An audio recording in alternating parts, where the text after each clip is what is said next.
Halo men, kali ini Melodi Cerita akan melanjutkan cerita dari episode sebelumnya. Jadi, tonton sampai akhir ya, dan ikutin chapternya ya kawan.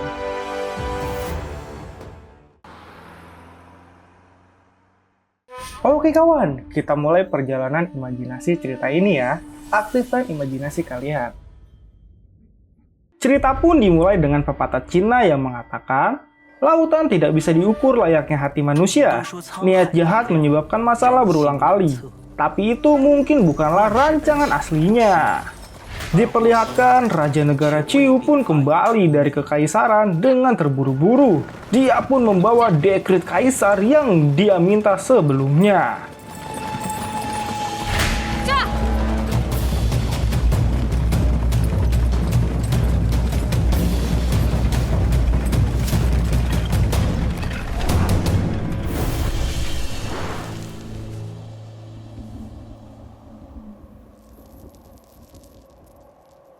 青侯刚刚说什么？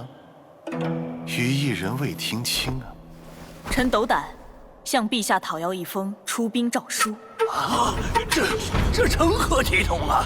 上殿面君讨要兵诏，简直闻所未闻呐！哪里是讨要，分明是……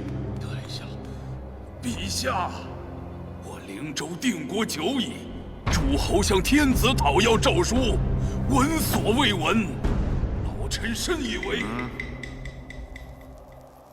如今灵州社稷依赖诸卿平定，青侯要出兵诏书，何用啊？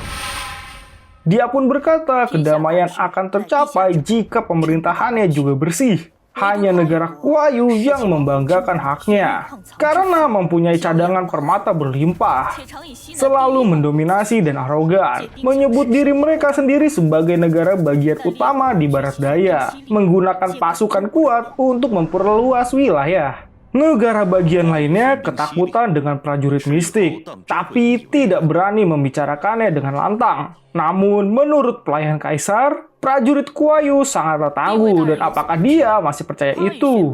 Sang raja pun menjelaskan mungkin dia tidak tahu kalau prajurit mistik Kuayu bukanlah prajurit biasa, khususnya Kuru. Dia menduduki 4 teratas puncak prajurit mistik, dapat menggunakan badai topan ganas yang dapat menggerakkan gunung dan membalikan lautan, serta melenyapkan semua pasukan. Itu membuat semua negara bagian takut pada mereka. Akhirnya, Kaisar pun bertanya bagaimana dia mengalahkan negara Kuayu, karena negara itu sangatlah kuat. Dan sang raja pun hanya berkata strateginya sama, seperti dia melawan musuh-musuhnya yang sebelumnya. Mereka juga sama, tidak mau menyerah sebelum dilenyapkan. Dengan adanya dekret kaisar, semua serangan master negara Ciu pun akan dianggap benar.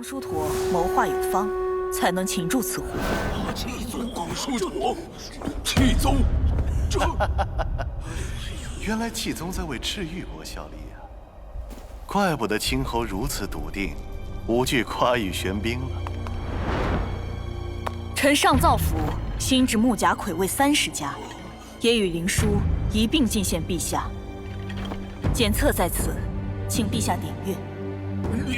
你这是要逼天子！赤玉侯原是有备而来，佩服。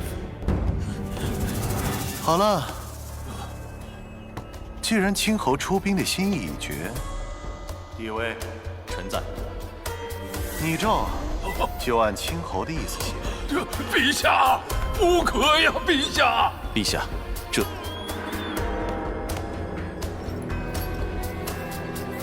陛下三思啊！陛下圣明。青侯啊，臣在。夸羽国并非孱弱，他们若宁为玉碎，不为瓦全，彼时青侯又当如何呀？陛下难道不知，这世上万物，在玉碎之前，皆为瓦全。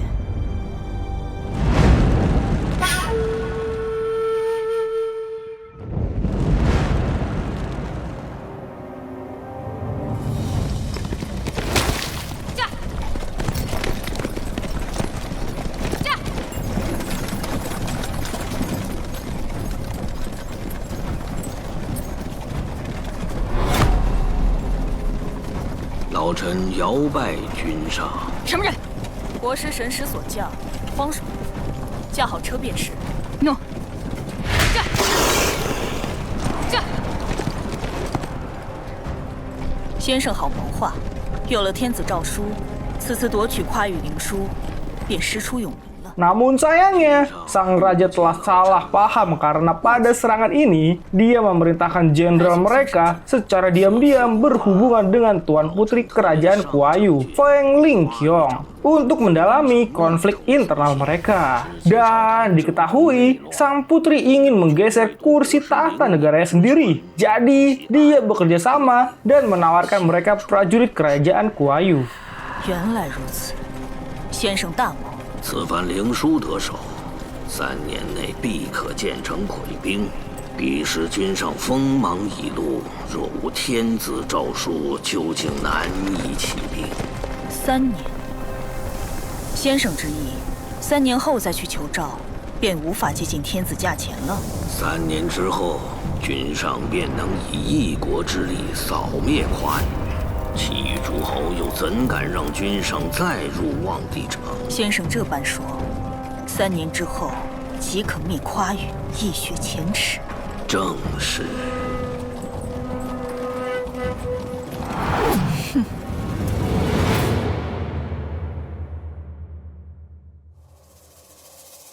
Di Kekaisaran Wangdi pun, sang raja memerintahkan rapat kerajaan telah berakhir. Dan sang pelayan pun akhirnya menunjukkan hasil mata-mata mereka. 陛下令，群臣退朝。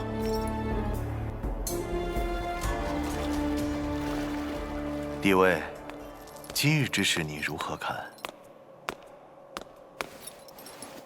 这是何物？ Mata-mata mengatakan kalau negara Ciu melancarkan serangan habis-habisan untuk mengalahkan Kuru.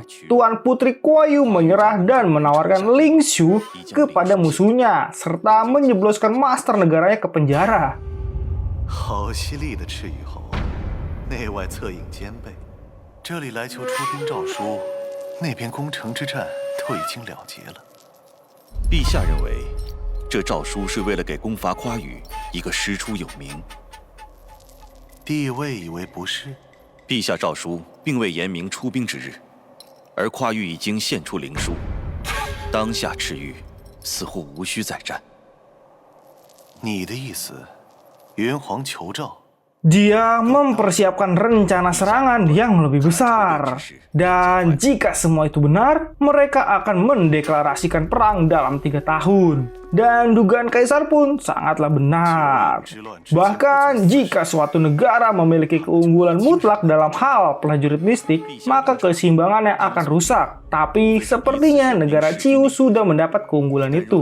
Dengan begitu pun, dia akan mempercepat persiapannya. Tapi sayangnya, pembicaraan itu didengarkan oleh mata-mata wanita yang entah dari mana dan siapa. 如此，羽翼人料他3年之内必然起兵，届时就是今日诏书之功了。陛下明断。既如此，令师自等加紧工期了。诺。果然，幻宗的大宗眼之位，终归还是帝位最适合不过了。臣不敢妄想，还是要师傅。帝位，还有2件事，羽翼人想你去办。其一，我要知道，被夸羽视为国宝的灵书是否当真献给了赤羽。其二，夸羽国师灵隐究竟是何人，能令夸羽宗族忌惮？诺。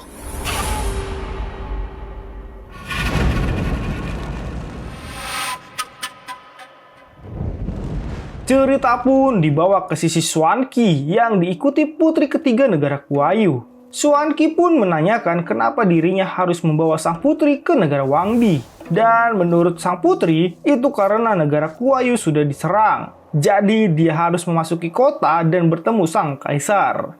Menurut putri Kuayu, jika dia berhasil menemui kaisar dan melobinya, maka kaisar akan mengeluarkan dekrit untuk menghukum negara Ciu. Hanya dengan itu, musuh akan mundur.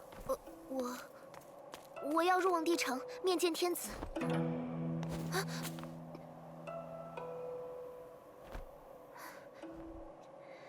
敌国兵临城下，身为公主，不该回城护国吗？我若以跨域国特使之名紧急觐见天子，天子必发诏责罚赤羽，敌军就能退去了。那是你跨域的国事，与我何干？可你是全宗游叛士，本应……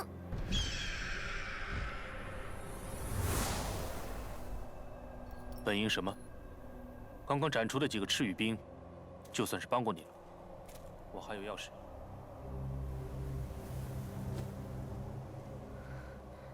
Dia pun ditinggalkan Xuanqi, dan dia berkata aturan ketiga, kalau pengikut klan Quan baik hati dan selalu di sisi kebenaran, berdiri untuk keadilan. Aturannya mencakup semuanya tanpa terkecuali. Itu pun membuat Xuanqi berhenti dan kaget, karena Putri tahu prinsip mereka. Akhirnya, dia pun membawa Putri pergi ke kota Wangdi.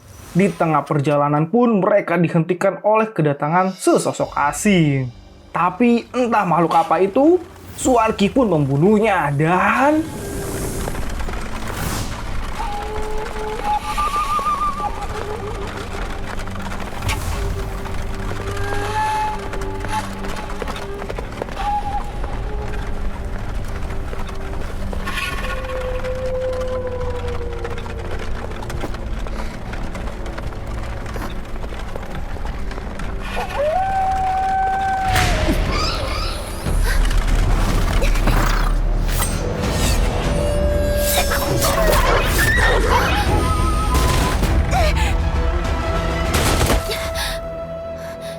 你停下做什么？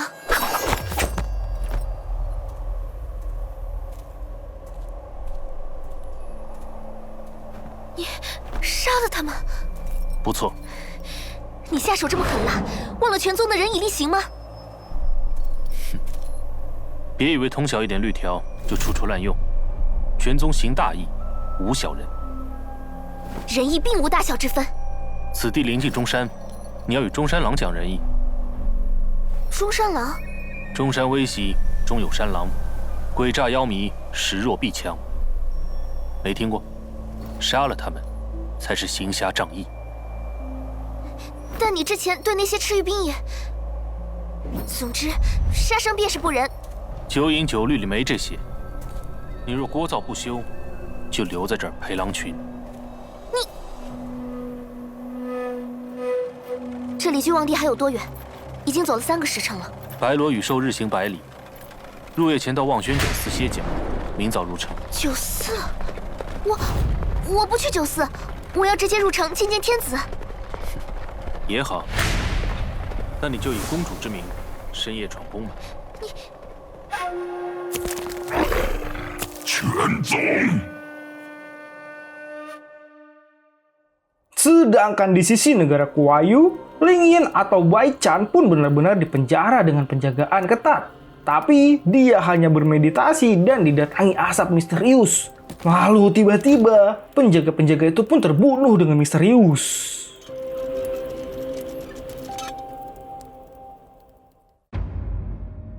Dan sayangnya cerita ini telah selesai kawan dan tamat. Jangan lupa ya untuk share, subscribe, dan like jika kalian suka, dan dislike jika kalian tidak suka. Dan sampai jumpa.